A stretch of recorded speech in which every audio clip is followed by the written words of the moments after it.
The letter arrived the same week Myrtle Keating buried her father, and she read it so many times in those first raw days that she had memorized every crooked word before the grief had even finished settling into her bones.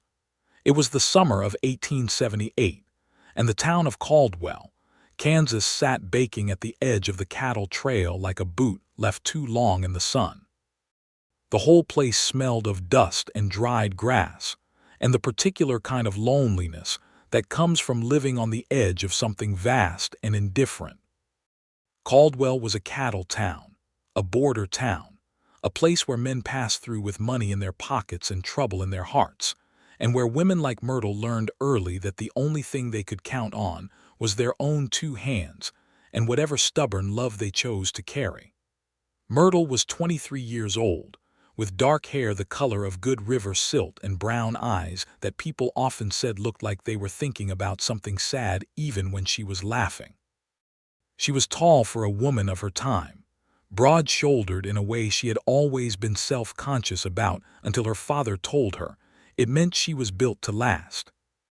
She had run her father's dry goods store on Main Street for the better part of 2 years, ever since his health had begun its slow decline, and she knew every shelf and every account and every face that came through that door. She had not cried at the funeral. She had cried alone, sitting on the back porch at midnight, and then she had washed her face and gone back to work. The letter had come from a man she barely knew. His name was Lionel Lockhart. She had met him precisely once, on a Tuesday afternoon in late April, when he had come into the store to buy a sack of flour, a coil of rope, and a tin of axle grease.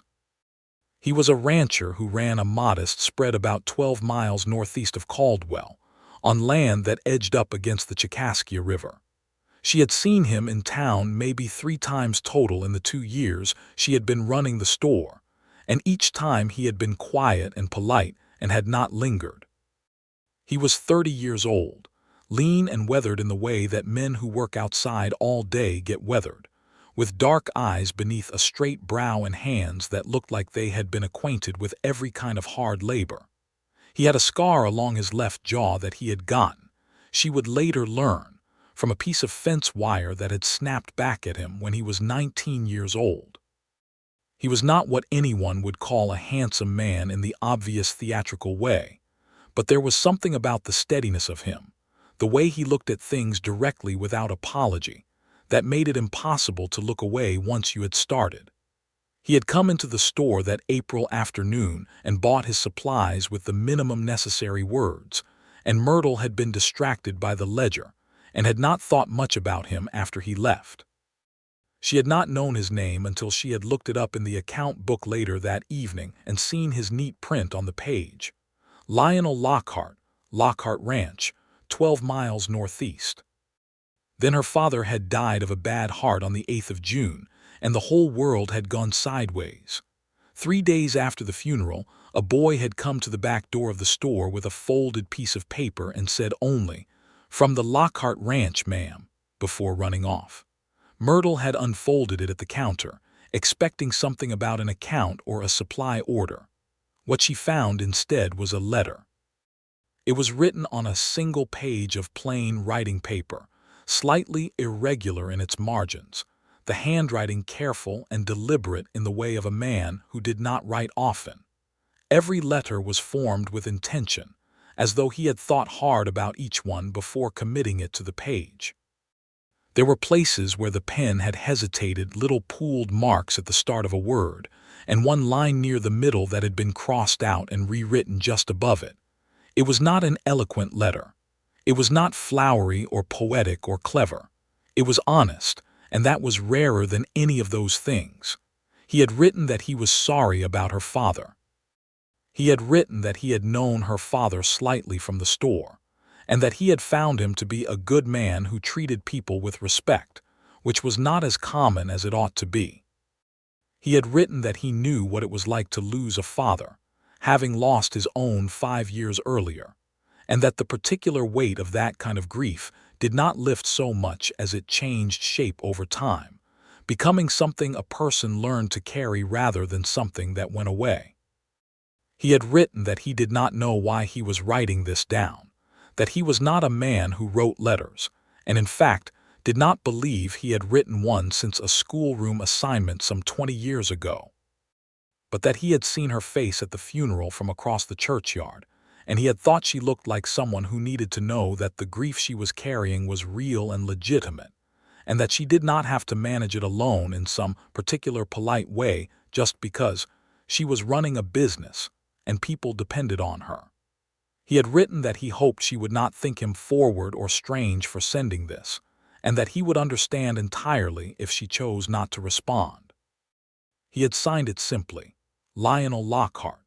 Myrtle had read it 3 times standing at the counter, and by the 3rd reading she was gripping the edge of the paper so tightly that it had creased along one side. Not because it had told her anything she did not already know, but because it had been so precisely exactly what she had needed to hear that she could not quite account for how a man she had met once, briefly, over a sack of flour, had managed to see her so clearly. She had written back the next morning. Her reply was shorter than his letter, but it was genuine. She thanked him. She told him she did not think him forward or strange at all, and that his words had helped more than she would have expected. She said that she was sorry for his own loss too, and that she hoped his ranch was doing well in the summer heat. She sent it with the same boy, who apparently made regular trips between the town and the Lockhart spread. And then she folded his letter and put it in the small cedar box she kept on her nightstand, beneath her mother's silver brooch and her father's pocket watch. She did not entirely know why she kept it there, in that particular box, among those particular things. She told herself it was simply because it was a kind letter and she wanted to keep it. She did not examine the impulse too closely. 3 weeks passed. Caldwell in the summer of 1878 was a town with a great deal on its mind. The cattle trade was roaring. Money was moving through the streets with all the noise and chaos of a river in flood, and with the money came the usual accompanying problems. There had been a shooting at one of the saloons at the southern end of Main Street that had left 1 man dead and 2 wounded. The marshal, a capable but perpetually overworked man named Hatch, was doing his best to keep the peace between the Texas drovers and the local population, which was a task roughly equivalent to keeping a match away from a barrel of gunpowder. The town was growing faster than its infrastructure could support, which meant the streets were perpetually churned to mud or dust depending on the weather, and everyone had an opinion about everything and shared it loudly. Myrtle did not involve herself much in the town's political theater. She had the store to manage, the accounts to keep straight, and the increasingly complicated question of what to do with her father's house on the east side of town, which was too large for her to maintain alone and which she could not quite bring herself to sell. She had a woman named Berta Clyde who came in 3 days a week to help manage the counter, and a boy named Willis who swept the floors and made deliveries, and together the 3 of them kept things moving. Myrtle was good at the work. She had a head for numbers and a memory for names, and the particular kind of patience required to deal with difficult customers without losing either her temper or her dignity. She was also, though she would not have described it to anyone, very lonely. It was on a Monday in mid-July that Lionel Lockhart came into the store again. He came in the late morning, and Myrtle was behind the counter doing accounts when she heard the door.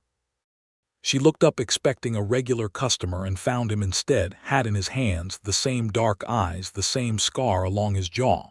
He looked as though he had ridden in that morning and had not come to town specifically to come to the store, or if he had, he was not prepared to admit it. "Miss Keating," he said. "Mr. Lockhart," she said.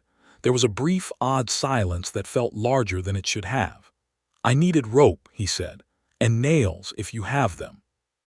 "We have both," she said, and came out from behind the counter to help him find what he needed. She was very aware of him moving through the store beside her, not in a nervous way, but in the particular way a person becomes aware of another person whose presence has somehow taken on more weight than ordinary presence usually carries. He was quiet while she measured out the rope and counted the nails into a paper bag. He looked at the shelves with apparent genuine interest in the merchandise.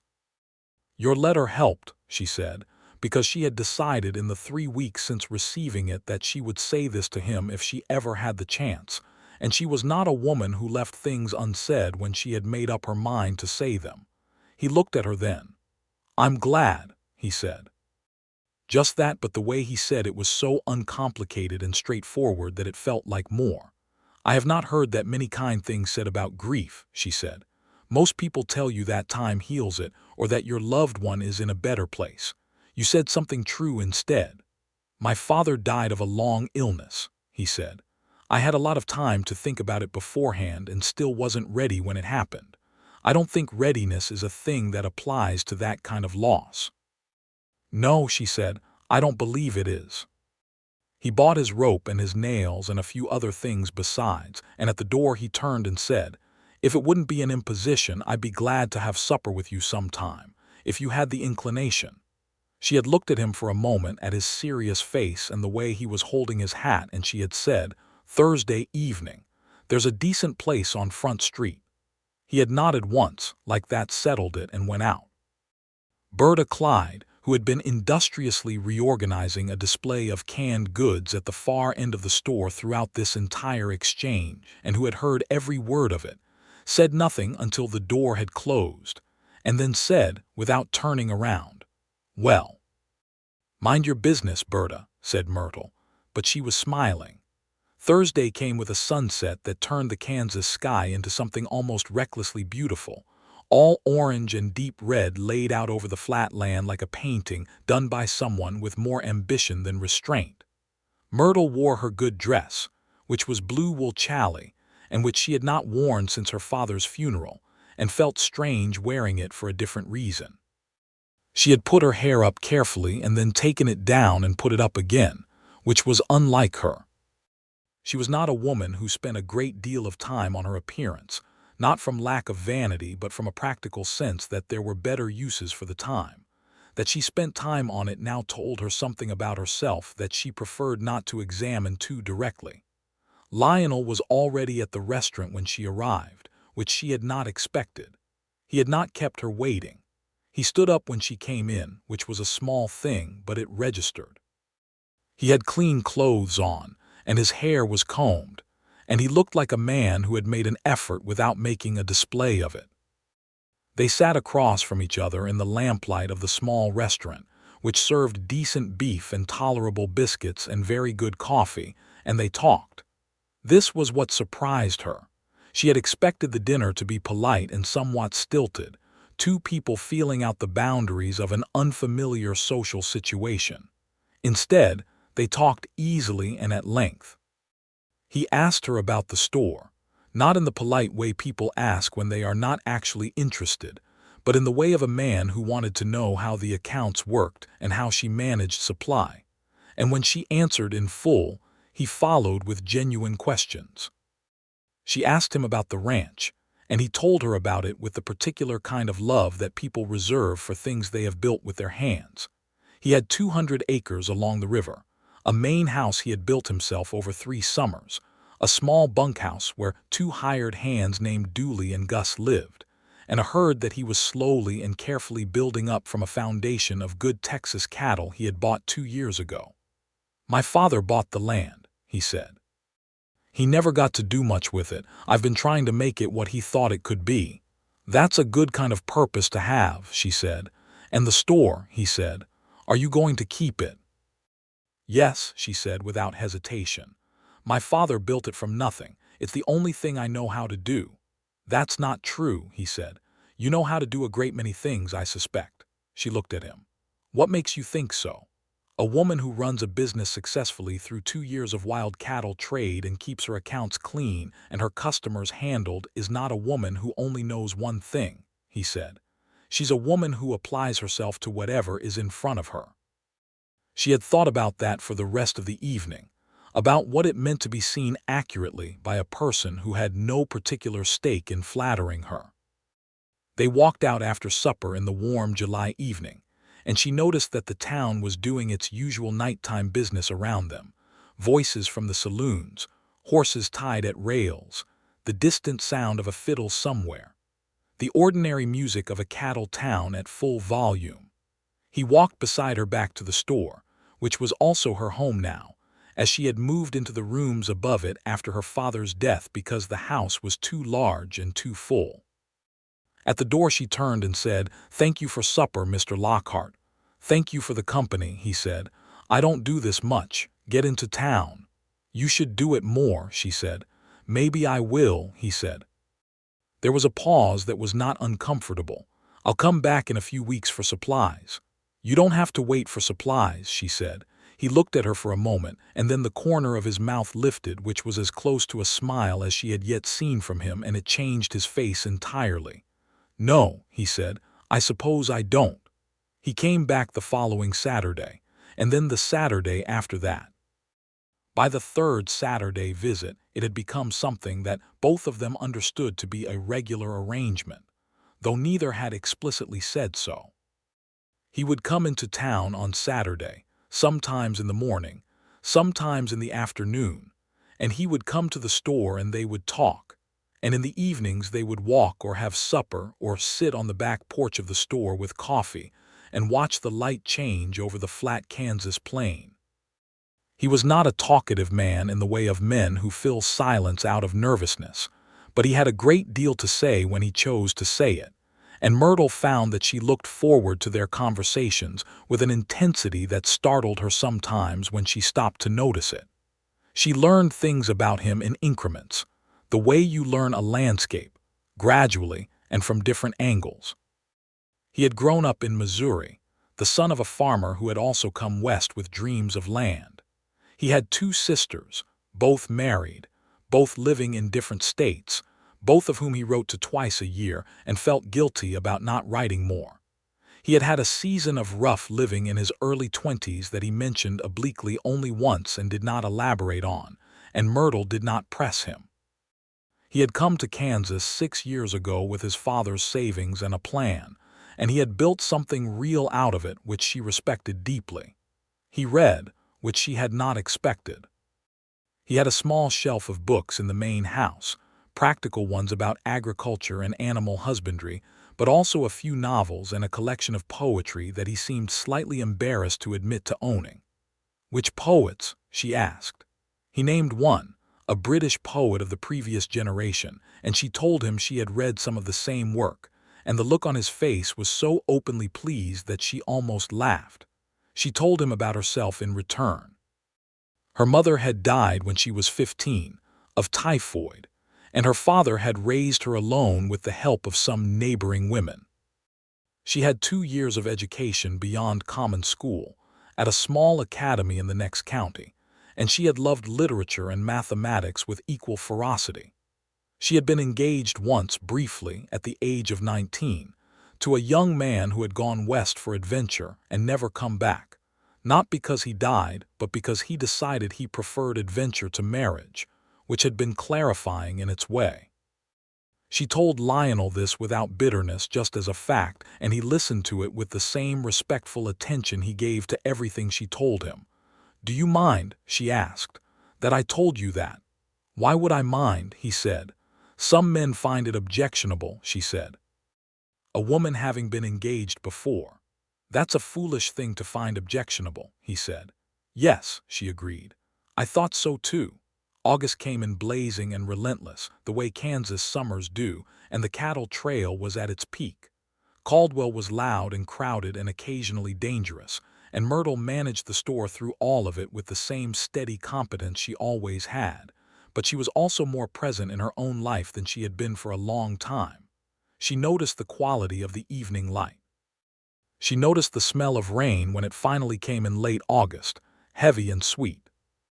She noticed, with a particular clarity, that she had begun to watch for Lionel's horse on the street through the store window every Saturday morning.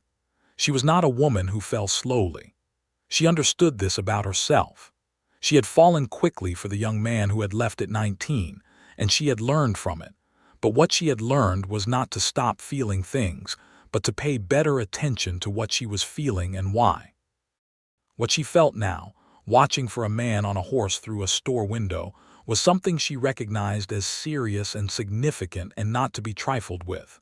She wondered if he felt it too. He felt it too. He was simply not certain what to do about it, which was a problem he had not anticipated having.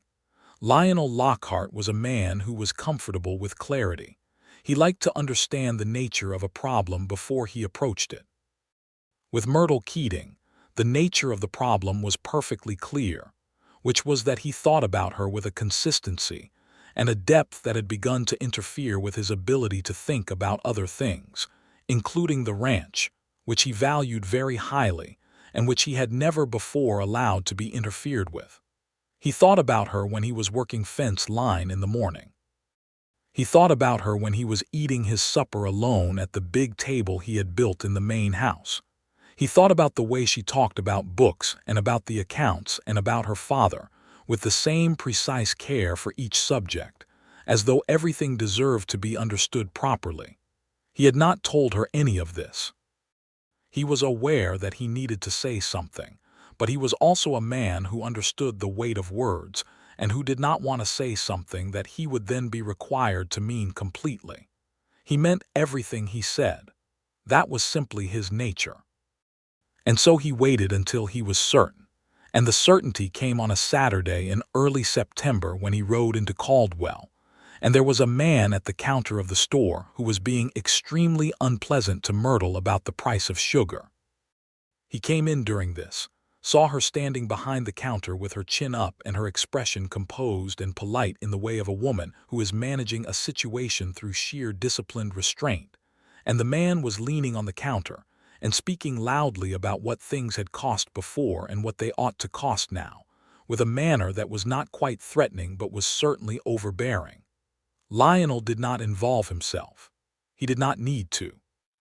Myrtle handled it herself, completely and calmly, with 2 sentences that effectively ended the conversation and left the man with his sugar and his dignity technically intact, but also clearly aware that he had not won anything.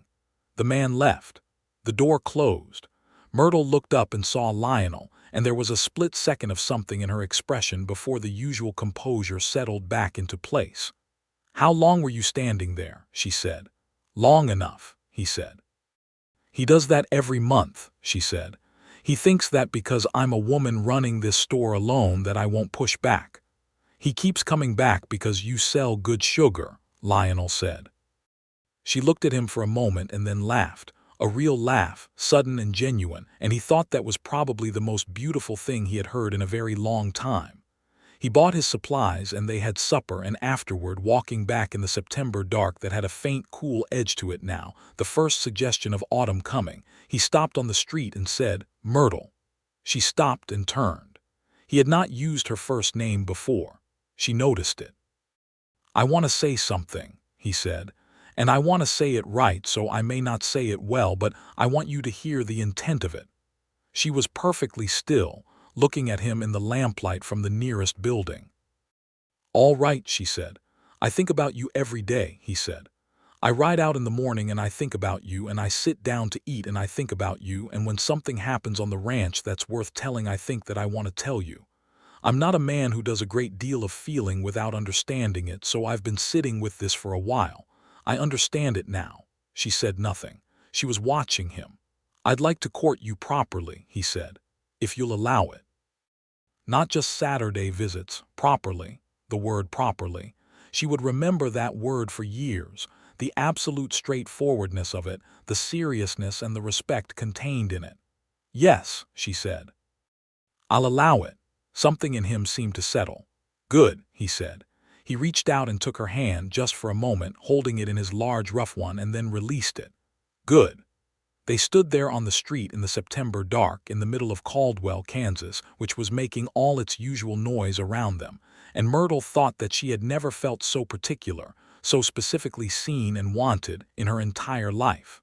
The courtship that followed was a serious and real thing. He came to town every Saturday and sometimes on Wednesday evenings as well, when the work permitted. They had supper and walked and talked, and once on a Sunday afternoon she rode out to the ranch with Berta as a chaperone, because that was the appropriate arrangement for an unmarried woman visiting a man's property. And she saw the house he had built, and the land along the river and the cattle herd and the bunkhouse where Dooley and Gus lived. Dooley was a short, weathered man of indeterminate middle age who shook her hand with a grip that suggested he was still not entirely certain about the situation. Gus was younger, 19 or 20, with a gap in his teeth and a shy manner, and he tipped his hat and said, "Ma'am," and then went off to find something urgent to do on the other side of the property. The house was not large, but it was well built and honest, with a covered porch that looked east toward the river and a stone fireplace, and a kitchen that was clearly the work of a man who had thought about practical function rather than aesthetics. There was a bedroom and a main room, and a back room with the bookshelf she had heard about. She ran her fingers along the spines of the books while Lionel stood in the doorway, and she pulled out the poetry volume, which was worn along the spine from use. "You actually read it," she said. "Did you think I hadn't? I thought you might have just owned it." "I read everything I own," he said. "There's no point in keeping something you don't use." She liked that about him. She liked the economy of his thinking, the way nothing was for show. Berta, to her credit, had taken herself off to examine the view from the porch and was making no effort to actually chaperone, which was characteristic of Berta, who had a great deal of common sense and believed that adults could manage their own affairs. Myrtle and Lionel stood in the back room with the books, and he was close enough that she was very aware of the space, or rather the lack of it, between them. "I want to show you the river," he said. They walked down through the long grass to the Chicaskia, which was running clear and quiet in the autumn afternoon. The cottonwood trees along the bank were just beginning to turn, a few leaves gone yellow at the edges, the whole line of them pale and bright against the blue sky. There was a great deal of sky in Kansas. You never forgot where you were in Kansas because the sky was always reminding you of the scale of things. "My father picked this particular piece of land because of this river," Lionel said. "He said a man could sit by running water and think, and that was worth more than you could put a price on." "He was right," said Myrtle. "He was right about a lot of things," Lionel said. "Not always in the moment, but right in the end." She was standing beside him at the bank of the river, close enough that their arms were almost touching, and she thought about what it would be like to stand here in the evening light with this man, not just today, but on an ordinary Tuesday, a nothing Thursday, a regular Monday morning. She thought about what it would be like to live inside this life rather than visit it. "Lionel," she said. "Yes," he said. "I think I'm falling in love with you," she said. She said it very simply, the way she said most important things, because she had found that plainness was its own kind of bravery. He was quiet for a moment, the river making its small sound between the banks, the cottonwood leaves shifting. "I know I'm in love with you," he said. "That's the difference between us. You're still in the falling, I've already landed." She turned to look at him and found him looking at her, and there was no performance in his expression, no strategy, just absolute honesty and the particular quality of a man who means what he says down to the marrow. She kissed him first. It seemed only fair. It was a brief kiss, just the meeting of mouths in the afternoon light with the river behind them, but it was the kind of brief thing that contains entire futures inside it. When they walked back to the house, Berta was sitting on the porch with a cup of coffee that she had apparently made herself, and was looking at the middle distance with great studiousness. "I made myself at home," she said to no one in particular. "You always do," said Myrtle. October arrived with cooler temperatures and the full golden turning of the trees, and the cattle drives had slowed as the season wound down, and Caldwell was slightly less chaotic in the way of a drum that had been played loudly all summer and was now being allowed to rest. Myrtle found that she was sleeping better. She found that she was humming while she worked, which was something Berta commented on once with a look that contained a great deal of information. Lionel came into town on the second Saturday in October and they had supper, and after supper he reached into his coat pocket and set a small object on the table between them. It was a ring. It was a simple gold band with a small G-A-R-N-Y-T, dark red, set cleanly in the metal. It was not elaborate. It was exactly the kind of ring a man built what he had built from scratch would give a woman he wanted to be honest with. "I've been thinking about how to say this for 3 weeks," he said. "I've written it out twice and torn it up both times because it kept coming out wrong on paper, which is why I decided to just say it. I want to marry you. I want you to come to the ranch, and I want to come to Caldwell, and I want to build something with you that's worth more than what either of us has alone. I know what I have to offer, and I know what you're worth, and I'm asking you to decide whether they measure up."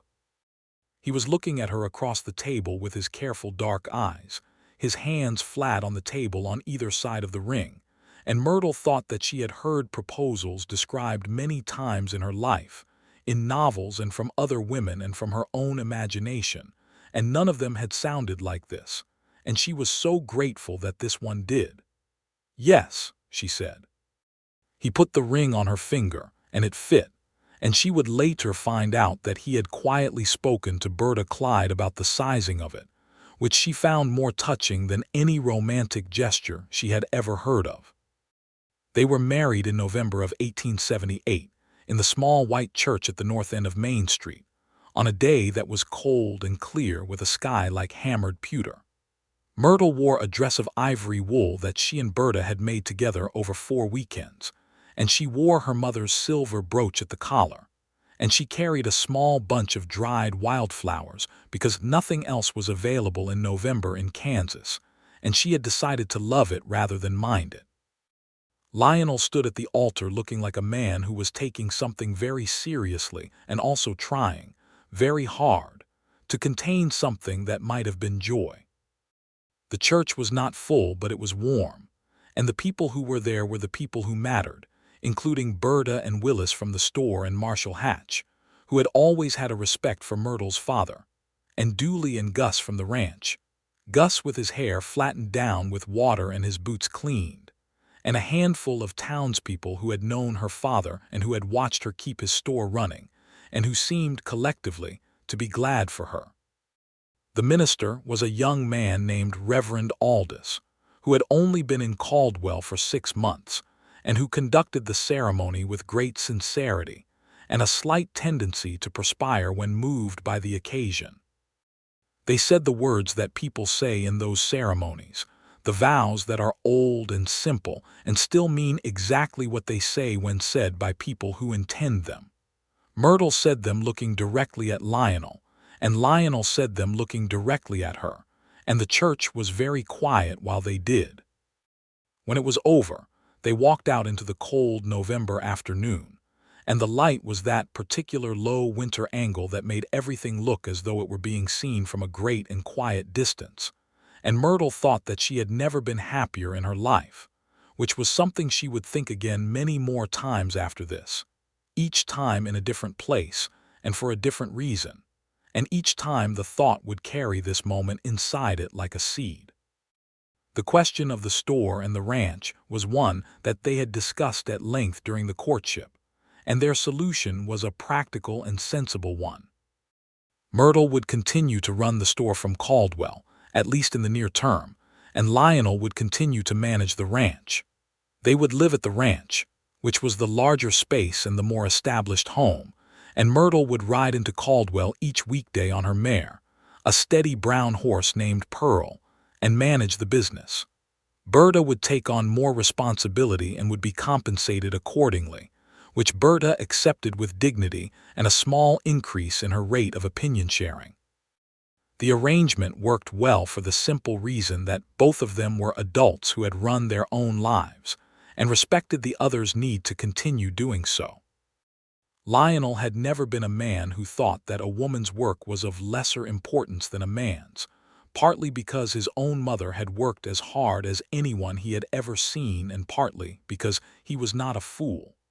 The first winter of their marriage was a revelation, not because anything dramatic happened, but because of the quieter thing, the texture of daily life shared. Myrtle learned the rhythms of the ranch, the early mornings, the sounds of the animals, the particular quality of silence on the flat land after a snowfall, which was different from any silence she had known. She learned that Lionel rose before dawn and was always outside before she came downstairs, and that he came back in for breakfast and those morning hours at the table, with coffee and the early light coming in, were the ones she came to love best. He read the almanac the way other men read scripture. He had a strong and specific opinion about the correct way to build a fence. He was a careful and attentive man in all the ways that word applied, and she discovered in him a tenderness that she had intuited but not yet witnessed at full depth. He, in turn, learned her. He learned that she needed quiet in the mornings and company in the evenings.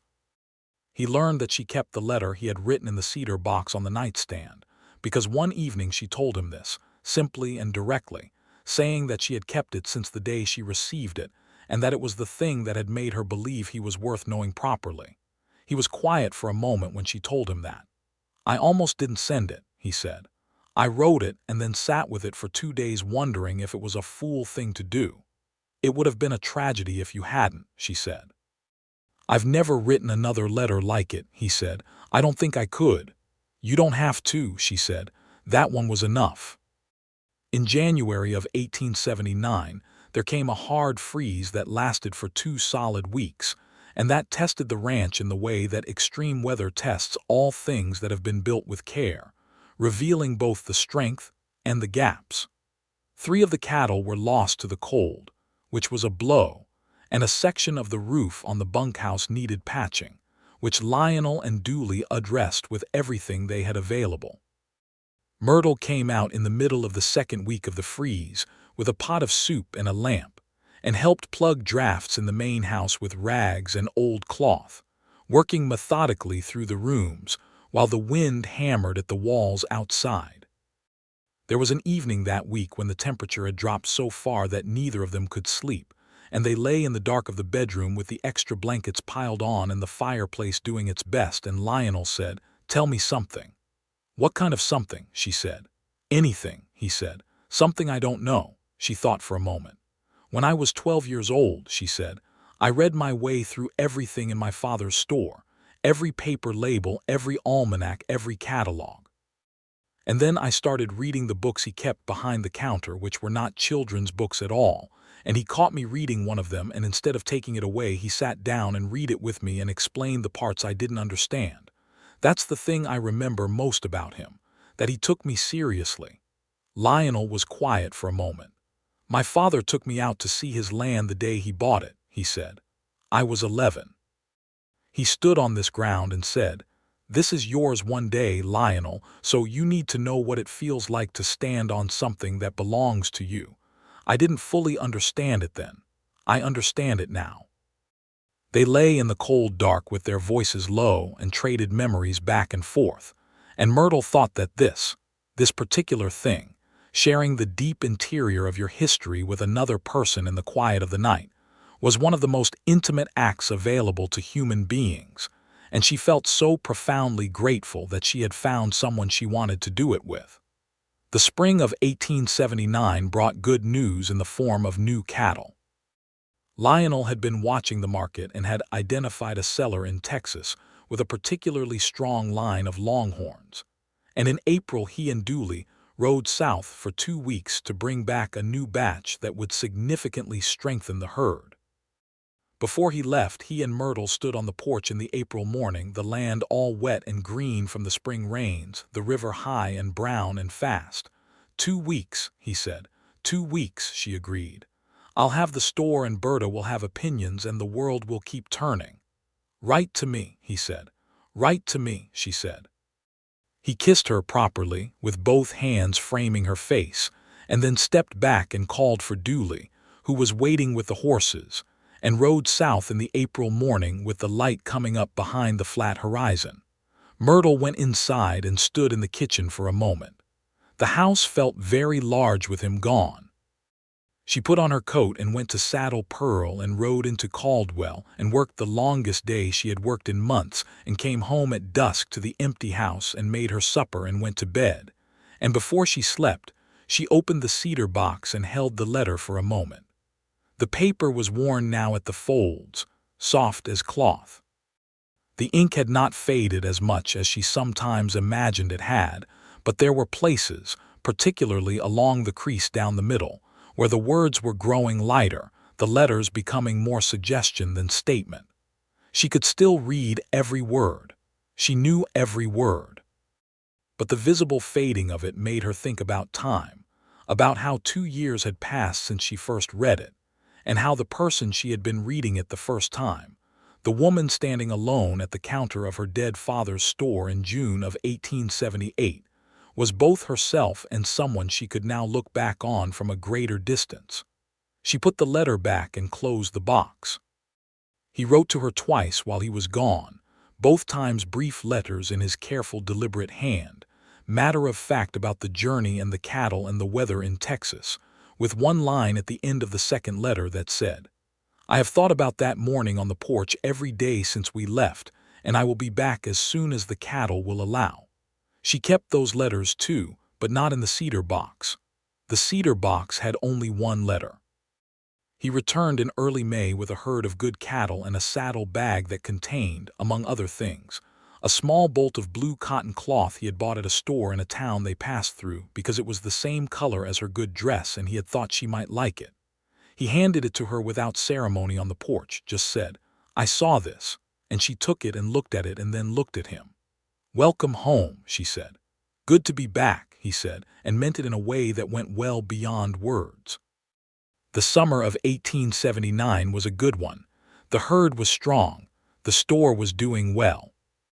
Caldwell was slightly calmer than it had been the previous year, the town growing in a direction that suggested a more settled future, new buildings going up, a school being planned, the slow accumulation of permanence that happens when enough people decide to stay.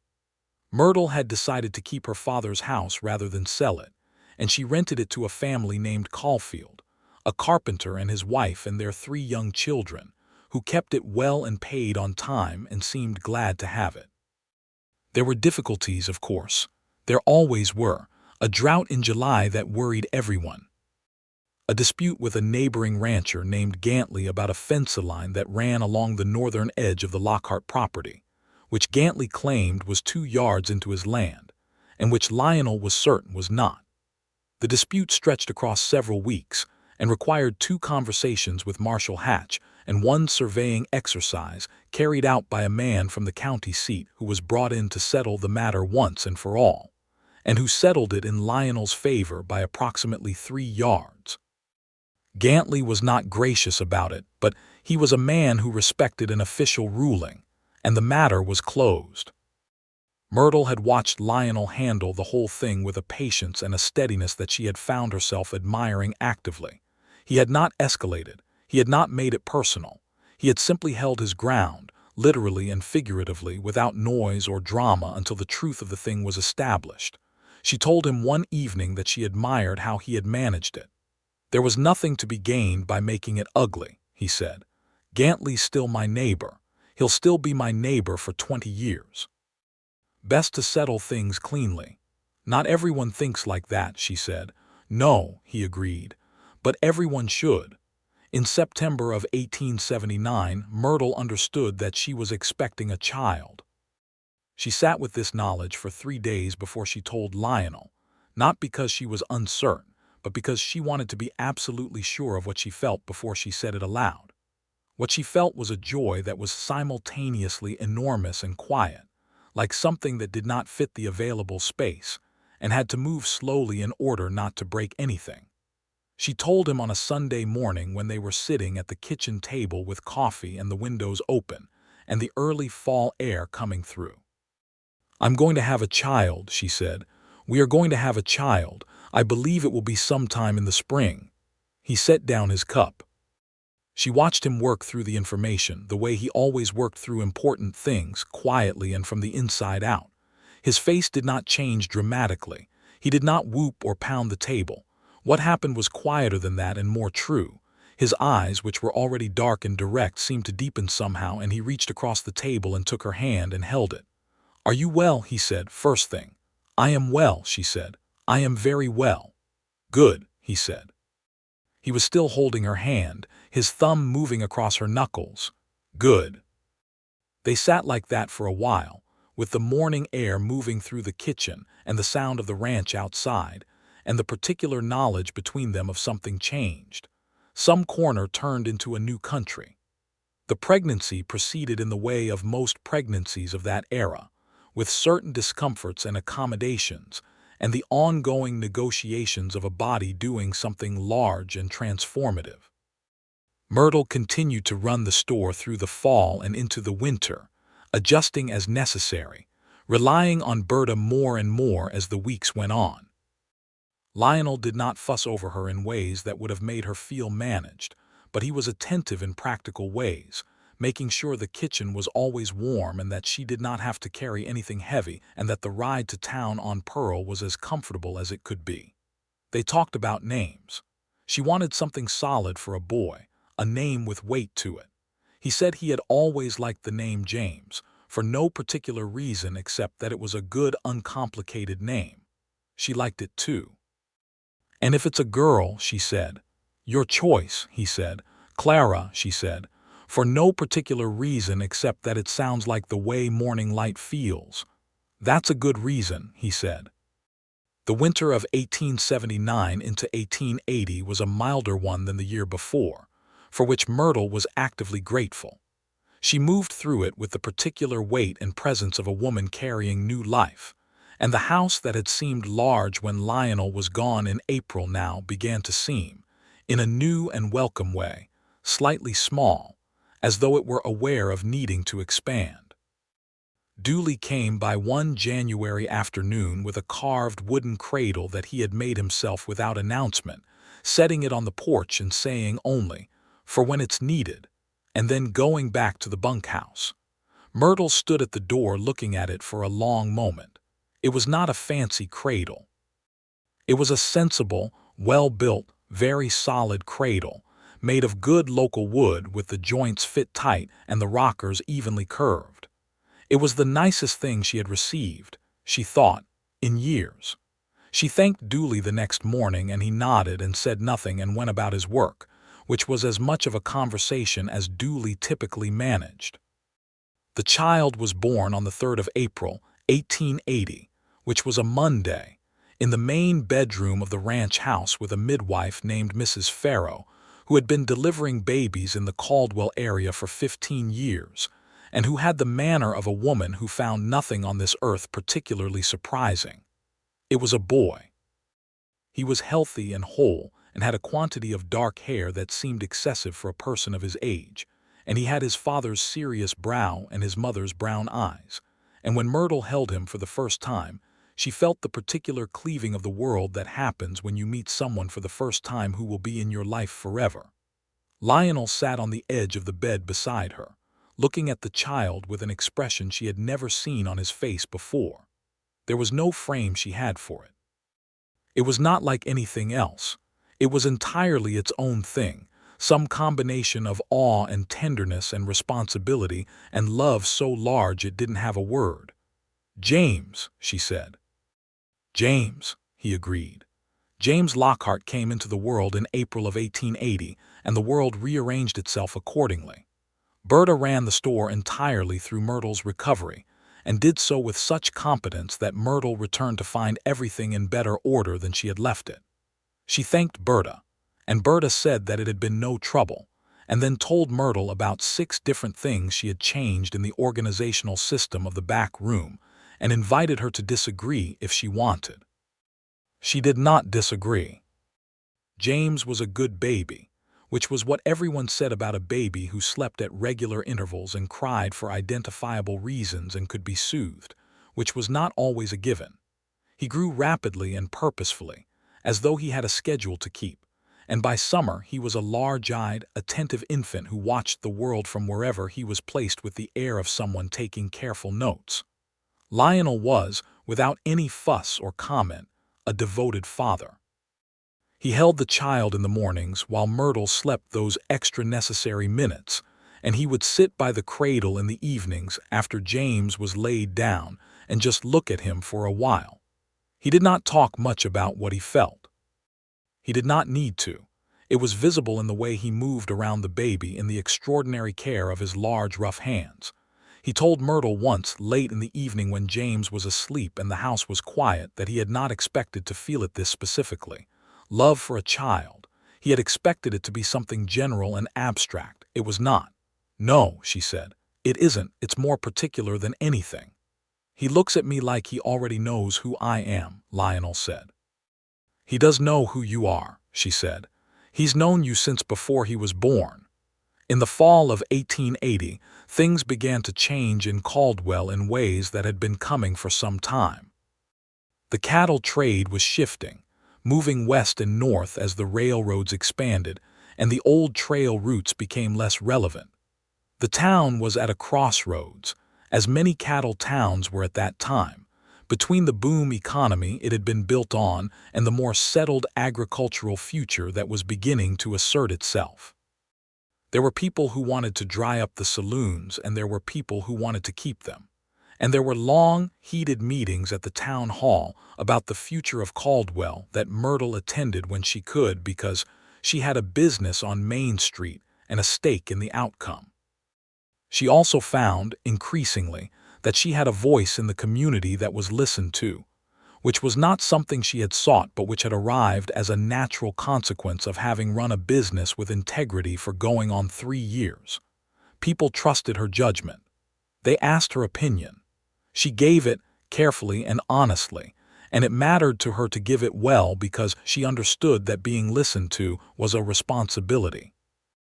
Lionel attended some of these meetings with her and listened with the same careful attention he gave to everything, and offered his own views when asked. The ranching community had a different set of concerns than the merchants, but they were adjacent concerns, both of them about the future of the land and the town and the life they were building. And in the community meetings of a small western town in 1880, those concerns were worked out in real time among people who had to live with the results. It was at one of these meetings, in November of 1880, that Myrtle first encountered a problem that would take up a significant portion of the next several months. A man named Prout had come to Caldwell earlier that year with a plan to buy up several of the properties on Main Street and consolidate them into a larger mercantile operation. He was a speculator from Kansas City with money and a manner that was smooth in the way of a stone that has been in fast water for a long time, all surfaces polished and nothing rough to catch on. He had already bought out 2 merchants who had decided to leave the cattle trade economy behind, and now he had made an offer, through a letter to her home address, on Keating's dry goods. Myrtle had no intention of selling. She had written back to say so, politely but absolutely clearly. Prout had responded with a higher offer. She had again declined. He had begun to show up at the town meetings, making arguments about economic development and consolidation that were not without surface logic, but that she found fundamentally dishonest in their presentation of who would benefit. "He wants a monopoly," she said to Lionel one evening after a particularly tedious meeting. "He wants to own the whole block so that anyone who needs supplies in Caldwell comes to him and pays whatever he decides to charge." "He's not the first man to want that," Lionel said. "And the cattle people would go along with it because they think he'd offer them better wholesale prices at first, before he had the monopoly. After that, the prices would be whatever he wanted." Lionel considered this. "What do you want to do?" "I want to talk to the other merchants," she said. "The ones he hasn't bought out yet. I want to put together a case for why consolidation like this is bad for the town long term."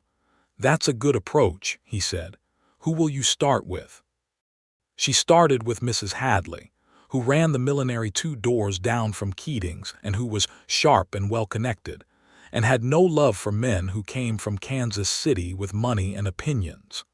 Then she spoke with the grain merchant, and the hardware man, and the owner of the small printing office that had set up on Front Street the previous year.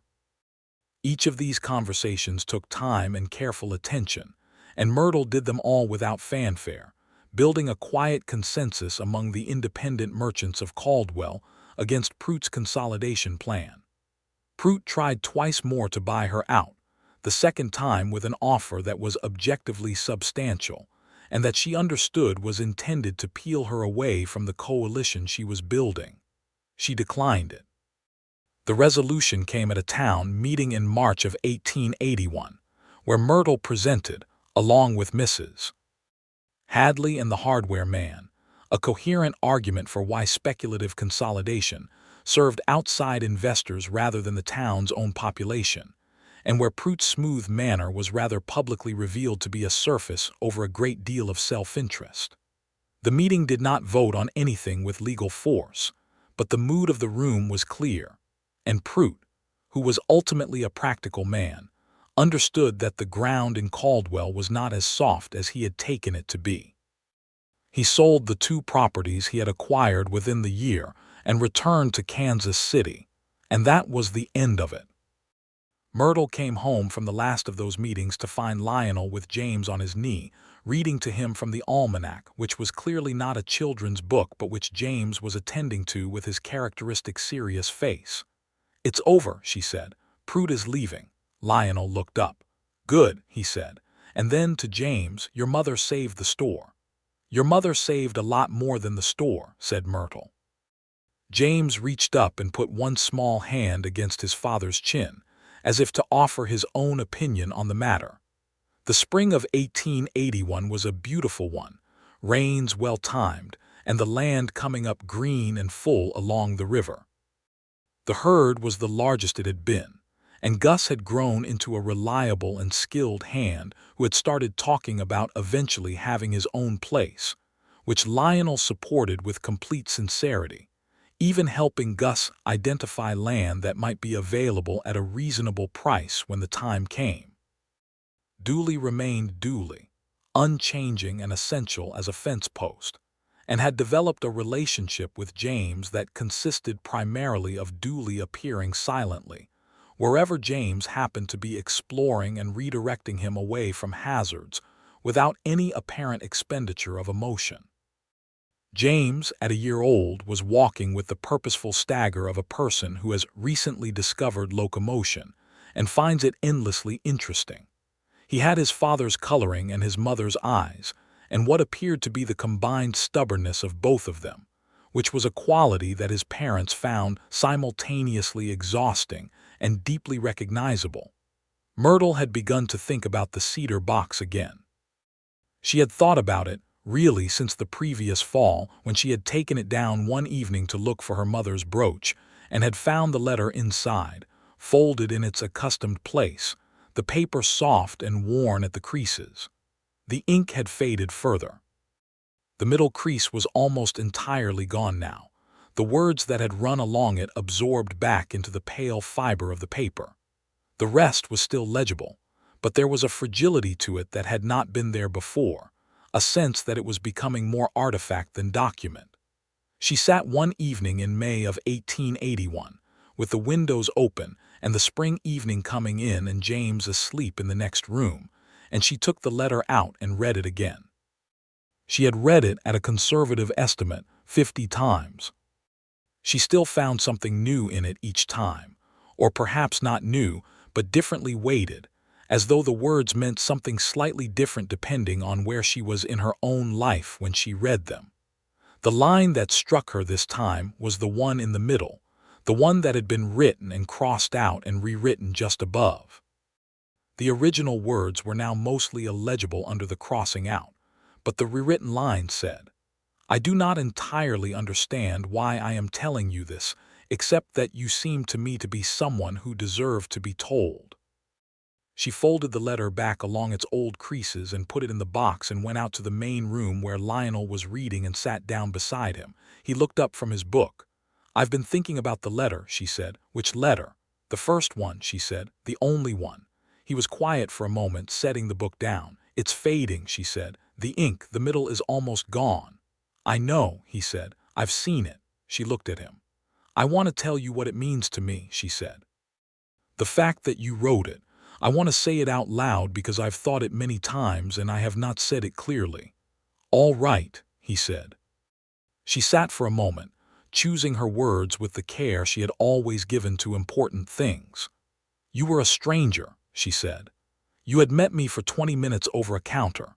My father was dead and I was running his business and trying to be adequate to everything everyone needed from me, and I was doing all right at the adequacy, but I was very alone in it. And you sent me a letter that told me the truth about grief, which was something no one else had done. And it said, in the most direct way possible, that you had seen me. Not as a businesswoman or a bereaved daughter or a useful person, but as a person who was carrying something heavy and who deserved to have it acknowledged. She stopped for a moment. That was the beginning of everything, she said. Not dinner or the courtship or even that evening by the river. The beginning was that you saw me and said so, in the only letter you had written in your adult life, and I kept it because it was too important to put anywhere that wasn't the most careful place I had. He was looking at her with that particular quality of attention he gave to things that mattered most to him. I wrote it because I meant it, he said. I have never been able to write anything I didn't mean. I know, she said, that's why it mattered. He reached out and took her hand, the way he had taken it across the dinner table when she had said yes, the way he had taken it in the church, the way he always took it when words were not enough but the gesture could carry what the words could not. I'm glad I sent it, he said. So am I, she said, every single day. They sat like that in the lamplight, with the spring evening coming through the windows and the sounds of the ranch settling into night and James asleep in the next room. And it was such an ordinary evening, such a perfectly, specifically ordinary evening, that Myrtle felt the beauty of it the way you feel cold water on a hot day, as something your body receives with complete gratitude. The summer of 1881 brought with it an unexpected guest. She arrived on a Wednesday in July, stepping down from the Caldwell stage with 2 bags, and a bonnet that had seen better days and a look on her face that suggested she was not sure she had made the right decision, but was committed to it now. Her name was Hetty Lockhart, and she was Lionel's younger sister, whom he had not seen in 4 years, and from whom he had received a letter 3 weeks earlier announcing her intention to visit. Myrtle had been told about Hetty in the way that information about a person comes before the person does, in fragments and impressions over time. She knew that Hetty was 26 years old and had been living in St. Louis with her husband, a man named Walter, and that something had gone wrong there. Lionel did not know the full details, only that Hetty had written asking if she could come for a while. When Hetty stepped off the stage, she and Myrtle looked at each other for the first moment, 2 women measuring the shape of their relationship before it had properly begun.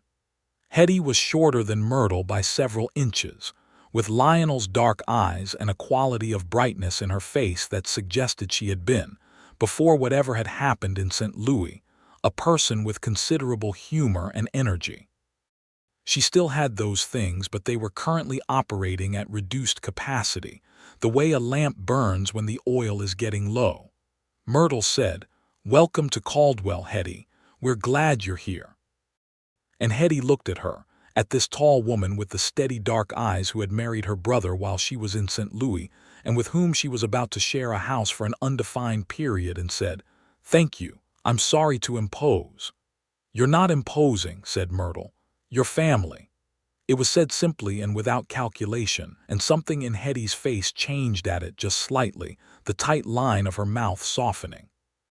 They rode out to the ranch together, Myrtle and Hetty in the wagon and the bags in the back, and Myrtle told her about the ranch and the area and asked about the journey, and Hetty answered with the slight carefulness of a person who is being very selective about how much she reveals, which Myrtle understood and respected, and did not press. Lionel's reunion with his sister was watched by Myrtle from a slight distance as she took James inside, and what she saw was 2 people who had been close and had grown apart through years and distance, finding each other again with the particular awkwardness of love that has not been exercised for a long time. They embraced stiffly and then less stiffly, and she heard Lionel say something quiet that she could not catch, and Hetty's head dropped briefly and then came up again. Hetty stayed for the summer. In that time, the particular story of St. Louis came out in pieces, the way difficult truths do, not all at once but in increments as trust is established.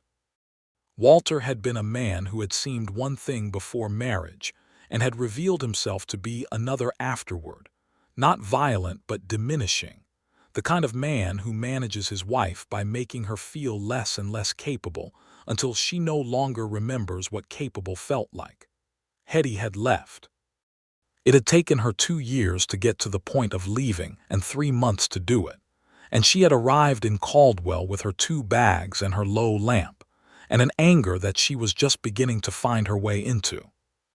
Myrtle was a good friend to Hetty in the way that good friends are in situations like that, not by telling her what to feel or what to do next, but by being a steady and capable presence alongside her, by showing her by example that a woman could run things and have opinions and be loved by a man who respected her, and by handing her James to hold when the anger got too heavy. James had a particular effect on Hetty. He was fascinated by her in the way that children are fascinated by new people, with an absolute and total focus that is its own kind of flattery. He would pull himself up by her skirts and look up at her with his round, serious face, and Hetty would look down at him with an expression that started out surprised and ended up somewhere between tender and helpless. "He looks like Lionel," she said one afternoon. "He does," said Myrtle. "But he has your eyes, I think. The family eyes." Hetty looked at her. "The family eyes," she repeated as though she were testing the phrase. Then she looked back at James. "He does," she said. "He really does." By August, Hetty's lamp was burning at something closer to full. She was sleeping well and eating well and had started helping with the store on some days, which she turned out to be good at, having a quick mind for numbers and a natural ease with customers that came from the social world she had occupied in St. Louis, now pointed in a more useful direction. She decided at the end of August that she was not going back to St. Louis. She would pursue a formal separation from Walter, which her brother would help her navigate, and she would find her own footing somewhere in the West, where, she said, with a humor that was coming back to something like its original pitch, at least the space is honest. She left in September, heading west toward Colorado, where she had been told there was teaching work available, and there were letters from her in the months that followed, each one slightly more like the Hetty that Lionel remembered and slightly less like the woman who had stepped off the stage with a low lamp and a careful face.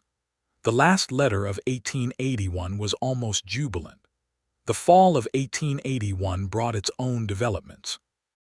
Gus, who had been talking about land of his own for over a year, found a parcel about 5 miles south of the Lockhart spread that was available at a price he could manage with his savings, and a loan that Lionel, with great equanimity, provided at no interest.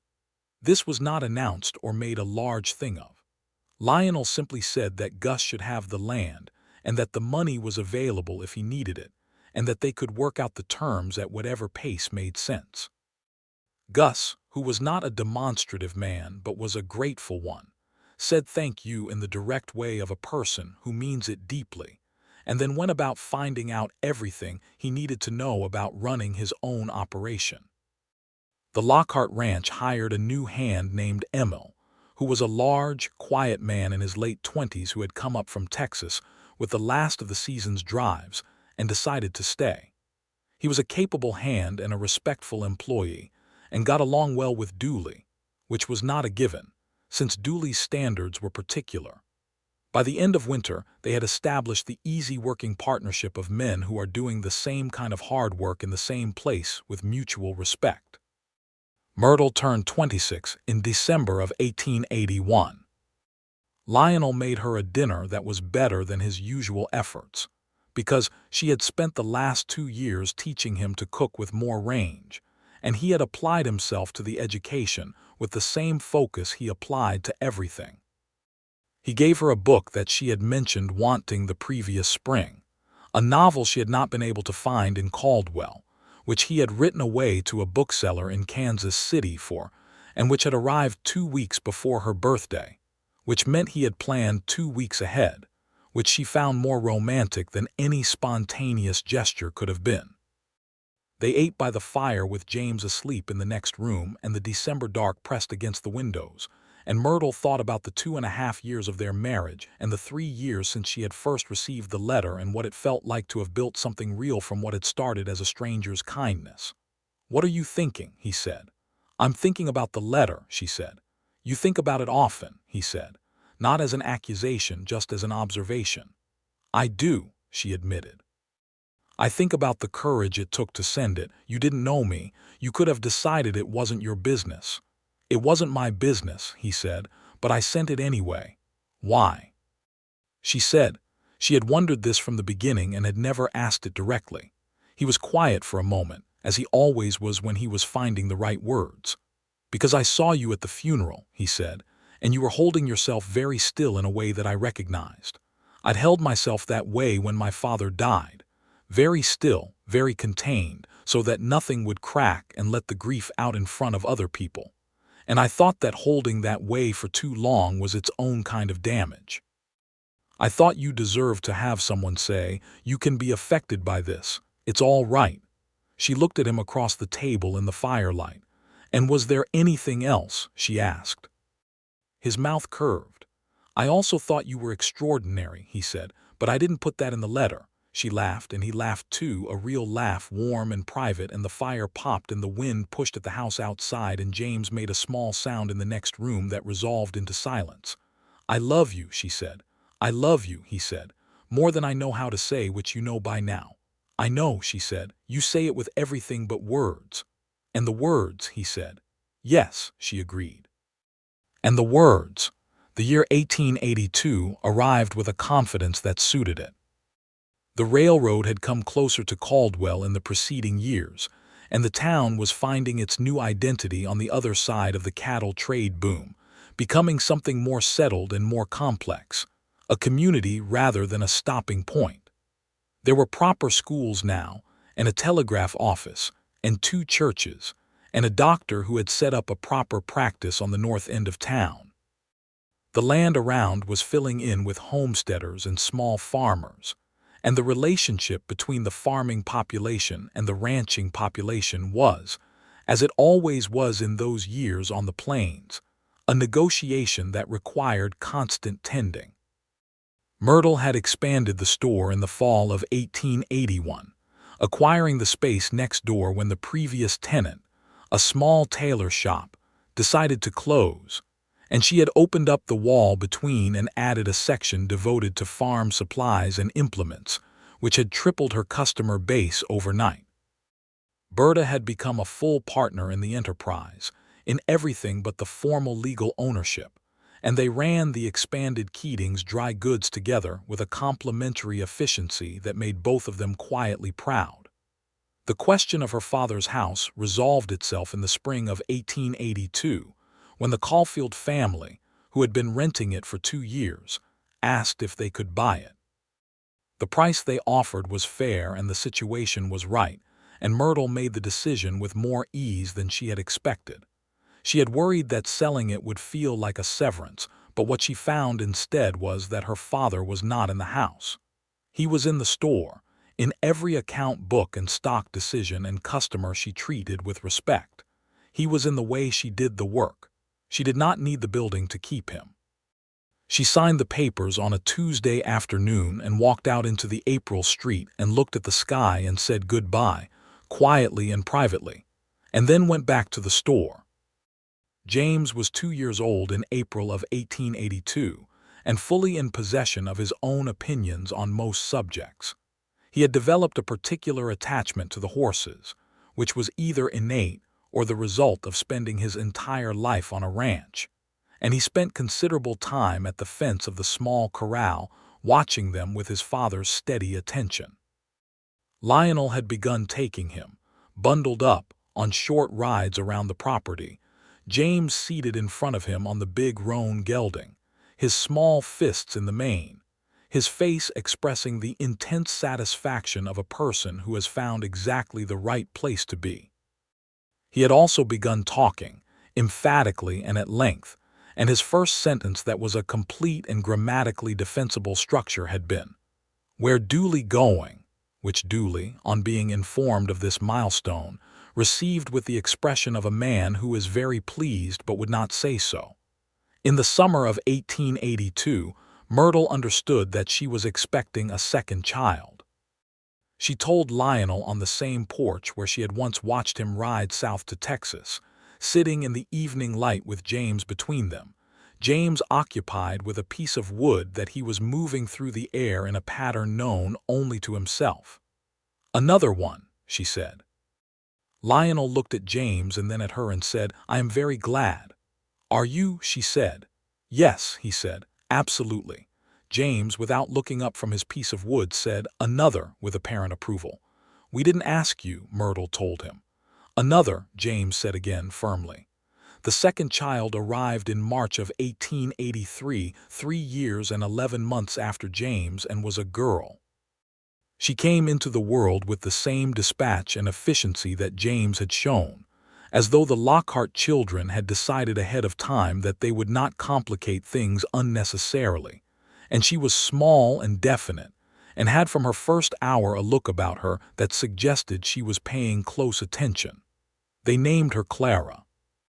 Clara Lockhart, with her mother's dark hair and her father's serious brow, and a quality of alertness in her face that Myrtle recognized, with a feeling that was equal parts amusement and pride, as the family eyes.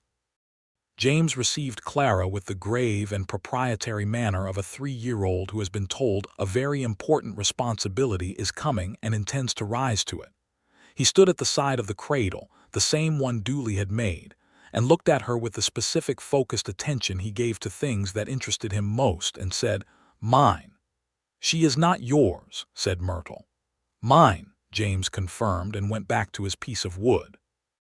The spring of 1883 was the most joyful Myrtle could remember, and she had known some good ones.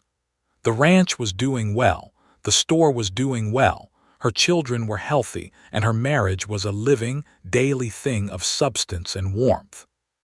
She had found the particular kind of happiness that is not dramatic and not dependent on circumstance, but that grows in the texture of days, in ordinary mornings, and the specific pleasures of a life built alongside someone you love and respect.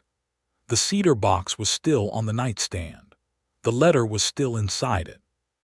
One evening in May, she was tidying the room while Lionel sat on the bed putting his boots off, and she picked up the cedar box and opened it, not for any particular reason but because she often did, and she took out the letter. She unfolded it carefully, along the old familiar creases, and held it in the lamplight. The ink was very faded now. The middle was almost entirely gone, just a ghostly suggestion of words where the words had been, and even the clearer lines had softened and thinned over the nearly 5 years since it had been written. She could read it still, because she knew every word, but she had to know them already to recognize them in the faint marks on the paper. A stranger could not have read it now. She stood holding it for a long moment, the paper fragile and soft and present in her hands. Lionel, who had been watching, said, "You still have it." "I will always have it," she said. "It must be nearly unreadable," he said. "It is," she said. "I know every word anyway." He was quiet for a moment. "Then what do you keep it for?" he said, gently, as a real question. She thought about this. "Because it's the first time you reached toward me," she said. "Before you knew whether I would reach back, the reaching itself, that's what the paper holds." He stood up from the bed and came to her and looked at the letter over her shoulder, both of them looking at it in the lamplight. "I'm glad I reached," he said. "I'm glad I was there to be reached," she said. She folded it back along its old creases, careful as she always was, and put it back in the cedar box with her mother's brooch and her father's pocket watch, and closed the lid. Lionel put his arms around her from behind, and she leaned back into him, and through the wall they could hear James talking in his sleep, the small nonsense of a child's dreaming, and Clara making the quiet breath sounds of a baby deeply asleep. The lamp on the nightstand made a circle of light in the room, and the spring night was warm, and the Chicaskia River was running outside in the dark, making its small continuous sound, and the land was enormous and present around them. The years that followed unfolded with the particular combination of difficulty and joy that is the honest material of a long and real life. The ranch weathered 2 more hard winters and a summer drought in 1886 that cost them a portion of the herd and required a recalibration of their expectations and their plans. The store continued to grow, and Myrtle eventually brought on a third employee, a young woman named Ruth who had recently arrived in Caldwell from Missouri and who was sharp and honest and learned quickly. There were disputes with the town council and successes at the town council, and a year in which Myrtle was elected to serve on a newly formed commerce committee, and served with the same steady competence she brought to everything. James grew into a boy of strong opinions and physical energy, and a particular gift for the horses that had been apparent from his earliest years.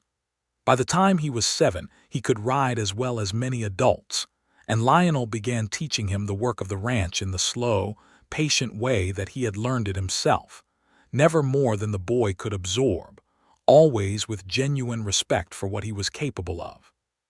James absorbed it all with the characteristic seriousness of the family, and then immediately went and did exactly what he thought best with the information, which was also characteristic.